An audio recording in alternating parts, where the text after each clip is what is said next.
जी गोदड़िया मुर्शिद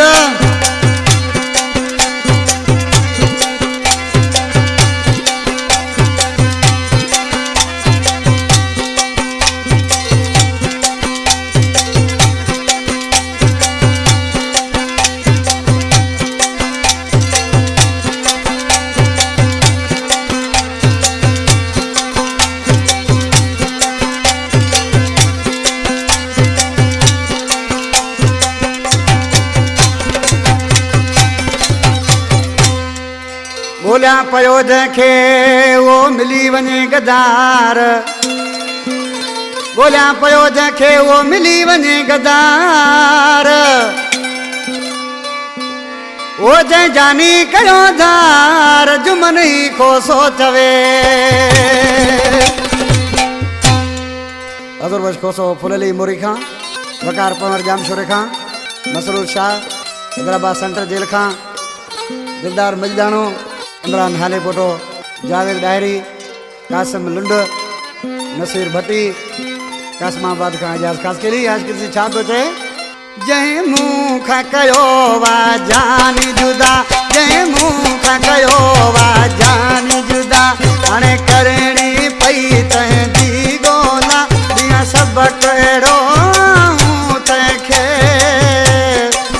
उहो माण्हू मिलाए मूंखे मोला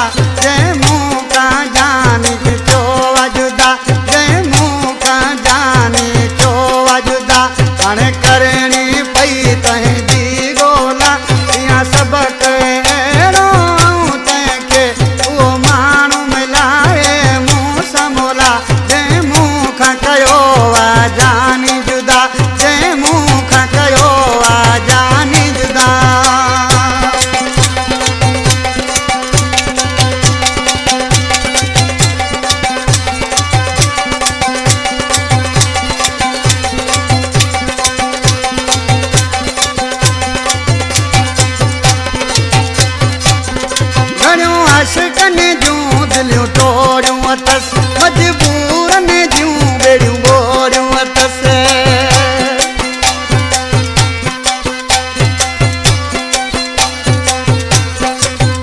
घणियूं आशिकन जूं दिलियूं तोड़ियूं अथसि मजबूरन जूं बेड़ियूं बोरियूं अथसि इहा माण्हुनि जी अहिड़ी आदत आहे घुमंदा वतन ठाहियूं टोला सब कहिड़ो तनखे वो माण्हू मिलाए मूंसां मोला जंहिं मूं खां जानी जुदा कयो आहे जंहिं मूं खां जानी कयो आहे जुदा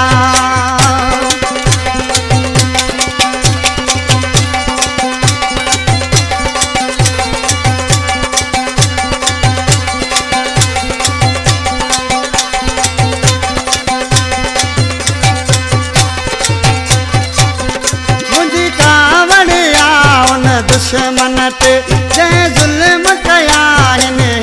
दिल ते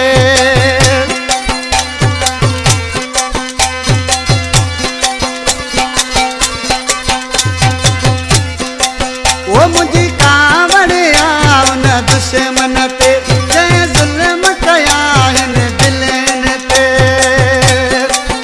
अहिड़े कम तन खां मूंखे नफ़रत आहे अहिड़े कम तन खां मूंखे नफ़रत आहे जिन जे नियत में हिन रोला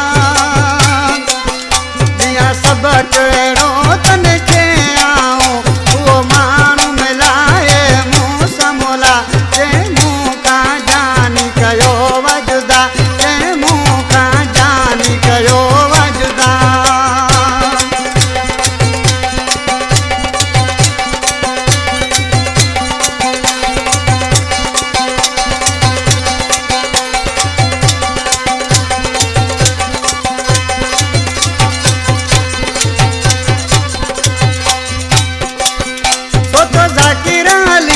जे बारे में ईंदो हिकु ॾींहुं मुंहिंजे वारे में